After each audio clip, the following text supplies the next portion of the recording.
La phrase interrogative. Cours réalisé pour françaisfacile.com par Bridge. La phrase interrogative sert à poser une question. Est-ce que tu m'entends bien? Comprends-tu ce que je te dis? La phrase interrogative se termine par un point d'interrogation. Cette copie est à vous? Comment poser une question? En mettant un point d'interrogation à la fin d'une phrase affirmative. Tu veux faire du vélo est une phrase affirmative. Tu veux faire du vélo avec un point d'interrogation devient une phrase interrogative. Dans ce cas, à l'oral, seule l'intonation de la voix indiquera qu'il s'agit d'une question. On pose une question aussi en inversant le pronom personnel sujet et en le séparant du verbe par un trait d'union. Voyons d'abord en inversant le pronom personnel sujet. Veux-tu faire du vélo? Voyez que le verbe vouloir est placé avant le pronom personnel sujet. Deuxième partie, en séparant le verbe du pronom personnel par un trait d'union.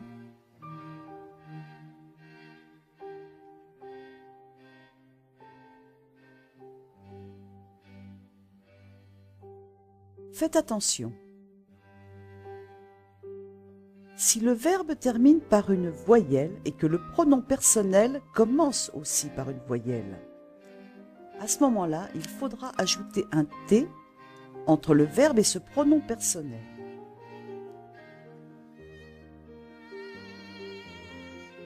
On l'appellera le T euphonique.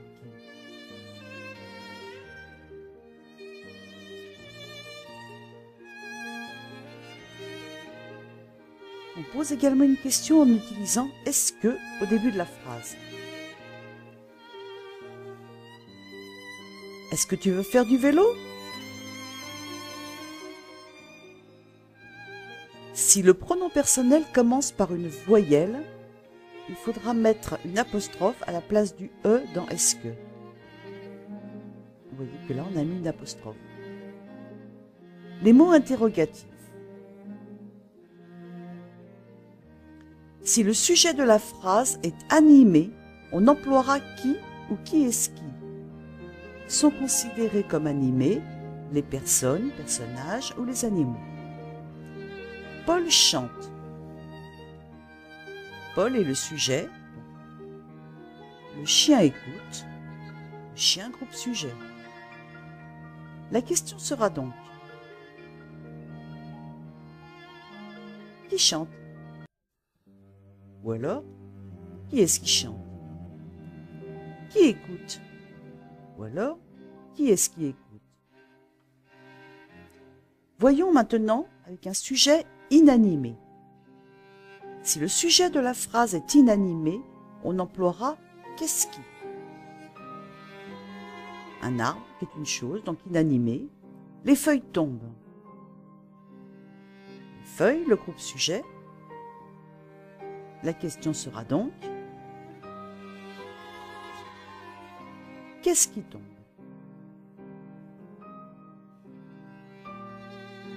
Nous avons vu les questions qui portent sur le sujet de la phrase. Voyons celles qui portent sur le complément d'objet direct. Si le complément d'objet direct de la phrase est animé, on emploiera qui ou qui est-ce que, ou avec une apostrophe, en cas de besoin. Jean regarde son collègue. Son collègue est le complément d'objet direct. Si nous nous posons la question: qui regarde-t-il? Ou qui est-ce qu'il regarde? Si le complément d'objet direct de la phrase est inanimé, on emploiera que, ou qu'est-ce que, ou éventuellement avec l'apostrophe en cas de besoin. Le détective cherche un indice. Un indice est le complément d'objet direct de la phrase. La question sera donc: que cherche-t-il? Ou qu'est-ce qu'il cherche? Si nous lui posons la question, nous dirons: que cherchez-vous? Qu'est-ce que vous cherchez? La question pourrait être aussi: vous cherchez quoi? Quoi est un pronom interrogatif qui, lorsqu'il est utilisé sans préposition, est toujours placé à la fin de la phrase. La question peut porter également sur d'autres éléments de la phrase. Nous n'en verrons que quelques-uns au travers de cette petite histoire. J'ai reçu hier mon nouvel ordinateur. Hier est l'adverbe de temps. Quand a-t-il reçu son nouvel ordinateur? Je l'ai acheté sur Internet. Sur Internet est le complément circonstanciel de lieu. Où l'a-t-il acheté? Je l'ai commandé par téléphone. Par téléphone, le complément circonstanciel de moyen, de manière. Comment l'a-t-il commandé? Je l'ai payé 1 000 €. Complément circonstanciel de quantité. Combien l'a-t-il payé? J'en ai vraiment besoin pour travailler. Complément circonstanciel de but. Pourquoi en a-t-il besoin? Mais je suis face à un gros problème. Complément d'objet indirect. Quel est son problème? La notice est écrite en chinois. En quelle langue est écrite la notice? Une nouvelle notion ici. En quelle? En quelle langue est écrite la notice? Voyez qu'on a ajouté une préposition. Devant certains mots interrogatifs, vous devez parfois ajouter une préposition. Voyons quelques exemples avec qui. À qui penses-tu? De qui parles-tu? En qui avez-vous confiance? Sur qui comptez-vous? Avec qui parles-tu? Pour qui est ce cadeau? Quelques exemples avec quoi? À quoi penses-tu? De quoi as-tu besoin? En quoi puis-je t'aider? Sur quoi es-tu assis? Avec quoi espères-tu ouvrir cette boîte? Oui, mais pourquoi faire? Ah, attention, nous avons pourquoi. Ne pas confondre pourquoi, qui est en 2 mots. Par exemple, tu veux ce stylo? Pourquoi faire? Voyez que pourquoi est suivi d'un verbe transitif. Il ne faut donc pas le confondre avec pourquoi en un seul mot. Pourquoi veux-tu ce stylo? Là, pourquoi est suivi d'un verbe non transitif, lui-même suivi d'un complément d'objet direct. Une dernière notion aujourd'hui.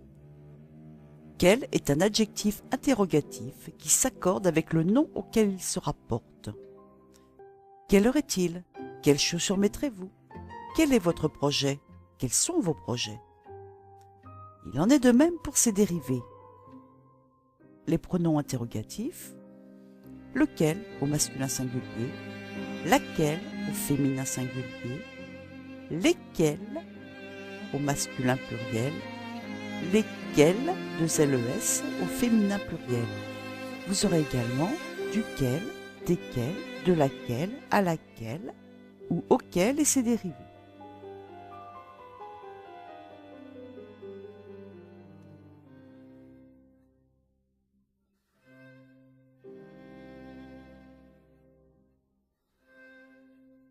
Ce cours a été réalisé pour françaisfacile.com par Bridge.